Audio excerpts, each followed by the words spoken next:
తాకట్టులో ఉన్న బంగారాన్ని విడిపించి ఆ రోజు ఆన్లైన్ ధరకే కొంటుంది కొమ్మూరి గోల్డ్.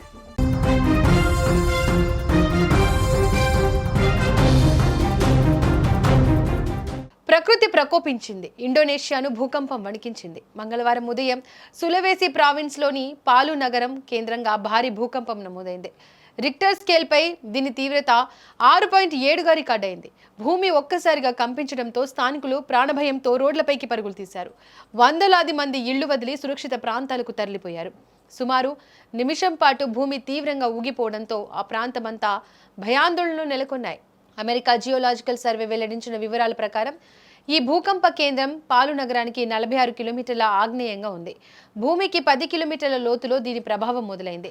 భారీ భూకంపం వచ్చిన కొద్దిసేపటికే 5.2 తీవ్రతతో మరో శక్తివంతమైన ప్రకంపన చోటు చేసుకుంది. దీని తర్వాత కూడా వరుసగా చిన్న చిన్న ప్రకంపనలు నమోదవుతూనే ఉన్నాయి. పాలు నగరంలోని ఆసుపత్రులు పరిస్థితి మరింత దయనీయంగా మారింది. ప్రాణాల రక్షణ కోసం రోగులను బయటకు తరలించారు. కొందరు సెలైన్ బాటిల్స్తోనే ఆరు బయట గడపాల్సి వచ్చింది. భవనాలు దెబ్బతినే అవకాశం ఉండడంతో స్థానికులు తీవ్ర ఆందోళన చెందుతున్నారు. ఇండోనేషియా భౌగోళికంగా పసిఫిక్ రింగ్ ఆఫ్ ఫైర్ లో ఉంది. ఇక్కడ భూకంపాలు, అగ్నిపర్వత విస్ఫోటనాలు సాధారణం.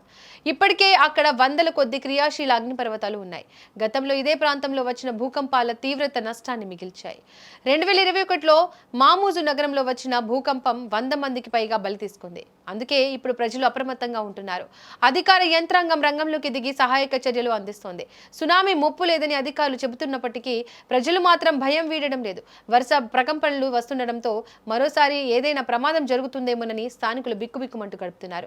నిపుణులు చెబుతున్న వివరాల ప్రకారం భూమి లోపల జరుగుతున్న కదలికలు ఇంకా శాంతించలేదు. తదుపరి ప్రకంపనలు వచ్చే అవకాశం ఉన్నందున ప్రజలు అప్రమత్తంగా ఉండాలని అధికారులు సూచిస్తున్నారు. ఇప్పటి వరకు పెద్దగా ఆస్తి ప్రాణ నష్టం నమోదు కాలేదని సమాచారం అందుతోంది. అయితే క్షేత్రస్థాయిలో ఉన్న పరిస్థితులపై పూర్తి వివరాలు సేకరిస్తున్నామని ప్రభుత్వం చెబుతోంది.